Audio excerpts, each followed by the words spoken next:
बिस्मिल्लाहिर्रहमानिर्रहीम। अस्सलाम वालेकुम। तैयब उर्दगान ने साबित कर दिया है कि उम्मत मुस्लिमा का अगर अगला बड़ा उभरता हुआ कोई लीडर है या मुल्क है तो वो तैयब उर्दगान और तुर्की है।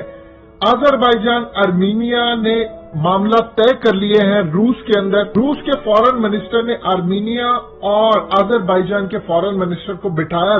10 घंटे लंबी बातचीत हुई, मुज़ाकरात हुए और फाइनली आर्मीनिया अजरबैजान ने फैसला कर लिया है कि वो जंग बंदी करने जा रहे हैं और दोनों अब बैठकर बातचीत करेंगे। इसमें सबसे बड़ी अगर किसी की विक्ट्री है और जिसके टर्म्स पर अब बातचीत होगी वो है तैयब उर्दगान और टर्की। देखिए सूरत हाल क्या है, जो हकीकत टीवी अब आपको बताने जा रहा, आपको अंदाजा होगा कि मुस्तकबिल के अंदर देखिए तैयब उर्दगान ने टेस्ट कर लिया है कि मुस्तकबिल में अब कौन उसके साथ खड़ा है। उसने वाटर पूरी तरह टेस्ट कर लिया है। अब आप ये देखें कि खिलाफत उस्मानी की बहाली के लिए उसको अंदाजा हो चला क्या है। अब इंटरनेशनल इस वक्त बहुत सारे मीडिया ऑब्जर्वर उन्होंने कहा है कि तैयब उर्दगान ने बैक एंड पर हिकमत यार से गुफ्तगू करना शुरू कर दी थी।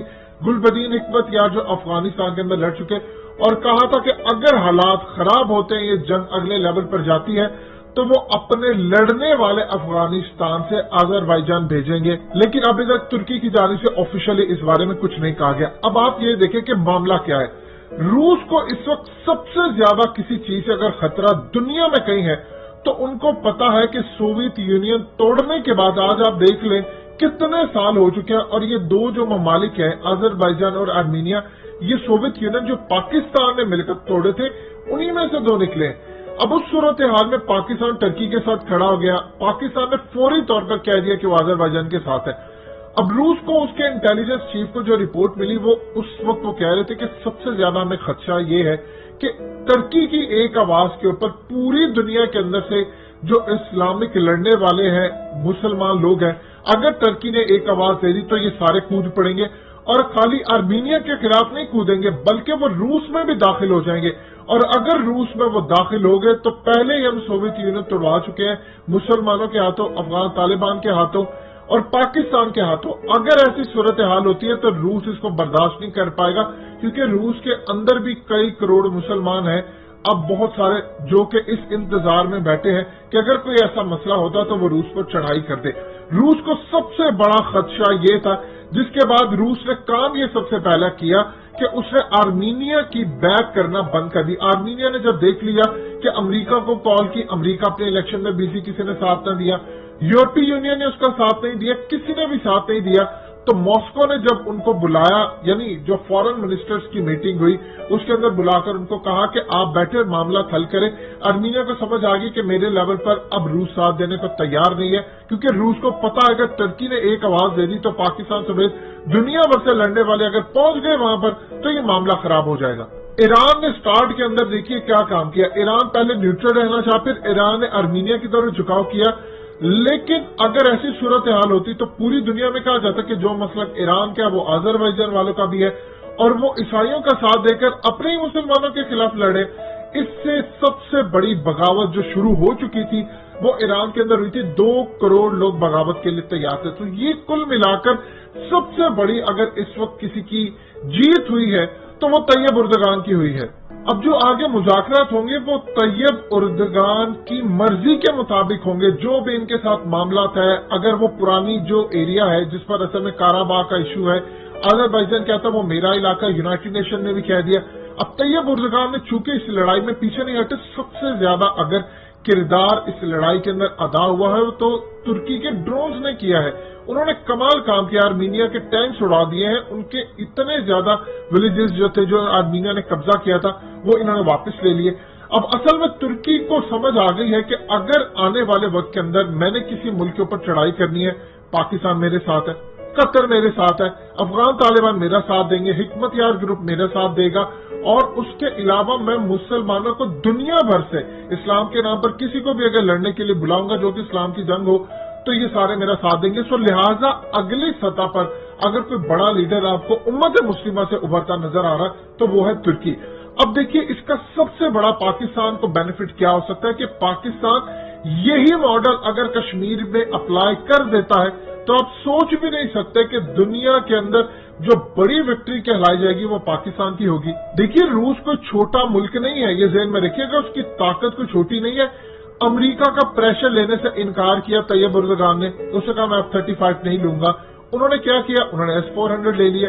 پھر اس کے بعد اب روس کو اندازہ کہ امریکہ سے اس نے ٹکر لی اور یہ اگر لڑائی ہمارے خلاف ہو گئی تو ہم تو ملک اپنے آگے توڑوا بیٹھے ہیں، ہم تو ہاتھ دھو بیٹھیں گے، لہٰذا اب یہ پاکستان ماڈل اپلائی کر سکتا ہے انڈیا میں۔ دیکھیے یہ کاراباغ کا جو ارمینیا اور آذربائیجان کا ایشو تھا، سیم کشمیر جیسا ایشو ہے۔ آپ کشمیر کے اندر ایک دفعہ آپ کو لڑائی کرنا پڑے گی، آپ اپنی فوجیں اتاریں گے، وہ بھی آپ کے ساتھ لڑیں گے اس معاملات کے اندر۔ اب جب ایسی صورتحال ہوگی تو دیکھیے پاکستان نے آذربائیجان کو جو سپورٹ کیا، ترکی کو پتا تھا کہ اگر لڑائی بڑھتی ہے تو کل کو ہمارے یہاں سے لڑنے والے بھی، اور ایون کہ اگر ترکی تک یہ معاملہ پہنچتا ہے تو پاکستان کی فوج تیار ہے۔ اب اسی طرح جب پاکستان کی فوج اب انڈیا کے خلاف کشمیر میں لڑے گی تو ترکی اپنے عام لڑنے والے مجاہد بھی بھیجے گا اور اپنی فورسز بھی بھیجے گا۔ افغان طالبان آلریڈی آپ کے ساتھ ہے، انڈیا کے ایشو کے اوپر ایران سے بھی لڑنے والے آپ کے ساتھ کھڑے ہوں گے، یہ ذہن میں رکھیے گا۔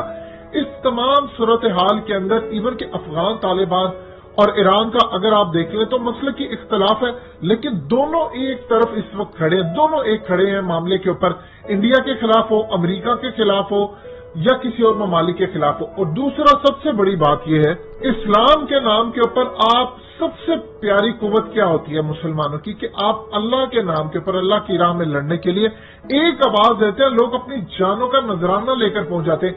یہی وجہ ہے کہ روس بیک آؤٹ کر گیا تھا، روس کو پتہ چل گیا یہ معاملہ خراب ہو سکتا ہے۔ اب آپ کو terms and condition Tayyip Erdogan کی جو دیں گے اسی پر یہ معاملہ فائنل ہوتا ہوا نظر آئے گا۔